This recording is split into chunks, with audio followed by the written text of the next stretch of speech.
Hey everybody, this is John, host of Mgtow is Freedom, and if you're a subscriber, you already knew that. If you're a new viewer, I'm John. I'm the host of Mgtow is Freedom. Men going their own way. That's what Mgtow stands for. And that means you. That means your freedom, your satisfaction, your life as the man. It's what makes the world go round. It's a man's world. Take your power back. And you start every day by looking in the mirror and saying, I have the penis, and realizing how it works. And this particular video starts with a scene in the movie You Only Live Twice, starring Sean Connery as James Bond in Japan trying to uncover the bad guy's plot. But he's hanging out with a man who's in charge of Tokyo's secret service or covert operations, spy agency. And his name in the movie's a good name. He's Tiger, right? His friends call him Tiger. And they put in a good hard day's work of spy mastering, and they go back to his secret place where the enemy doesn't know he lives, and they take a civilized bath. And then they get massages from all the massage girls. But while they're talking in the bath, right, Tiger tells James Bond, he tells Sean Connery, in Japan, men always come first, right? That is, the women take care of the men. And this was back in the late 60s. And believe it or not, that system is dying in Japan. In Japan, they have Mgtow. Right, their own version of it. Men have fucking had it with Japanese women because they're no longer submissive and all they fucking care about is themselves.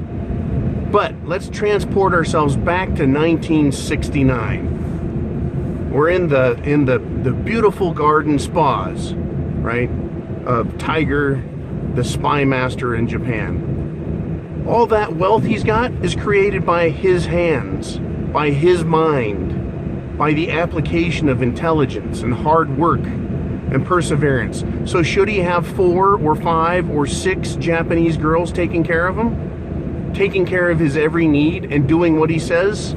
Well, damn right, if he wants that, he's a man. It's his fucking wealth. It's his privileges, right? Yeah. And then for you feminist cunts out there, oh, that's entitlement at its best, right? But he's sitting there talking to Sean Connery. And this is one of my favorite movies, by the way. And he makes sure everything's good, then he does this. Right? He says some shit in Japanese, and I don't fucking know what he said, but the girls run over, and they start to wash him. They get a pitcher of water and pour it on him,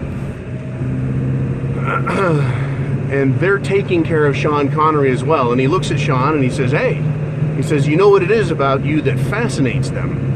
And they don't look fascinated to me. They're just washing him. He says, it's your chest hair, right? Your body hair. And they get into this conversation about that. But whether they were fascinated or not, they didn't interrupt Sean Connery's thinking, his mind, his state of being. They were washing him. But Tiger, Tanaka was his Japanese name, could tell by their behavior that they were excited about this, this European man in the bath. Right? It's his prerogative to pay attention to women as much as he wishes, to use women as much as he wishes, because he is the man. He has the penis. He is powerful. Right? He's Tanaka. He's Tiger. And only his friends can call him Tiger. Right? He is powerful, and men always come first. Now, believe it or not, I've watched that movie since I was a kid in the 70s. I've watched that movie as a young adult. I've watched it up till today, right? And it finally fucking occurred to me, believe it or not, that men should not give a fuck about what women want or like or need. Period. When did that change? When did it change in our culture that we should give a shit? We should come first. Period. Women should get no fucking consideration at all. And you're probably wondering what happened, John, right? Right? You're normally just such a nice guy. Well, at one point, men didn't give a fuck about women. Their consideration for women went as far as their own needs. And maybe women will go, that's why we only care about our needs now. It's to get back at you fucking pricks. Well, guess what? When you have $1 million, you buy a millionaire's car. When you have $1 billion, you buy a billionaire's house. When you have $1 million, you live like you wish as a millionaire would want to. Okay, women don't have that kind of money because they're not men. Because they're incapable of producing that kind of wealth. Women are not productive like men. Women are not strong like men. Women are not intelligent like men. It's the rare woman that can persevere and succeed in business. Not just persevere, but succeed. And that is why men come first. Men should be served first. And there was a joke in the movie Austin Powers where he quotes this part and says, oh, you know, in Japan, men come first and women come second if they come at all. You know, it's a fucking joke. Right? If they matter at all, it's second. And we have fucked up in the West. And Japan is now fucked up too. We have fucked up. Women, you can have rights.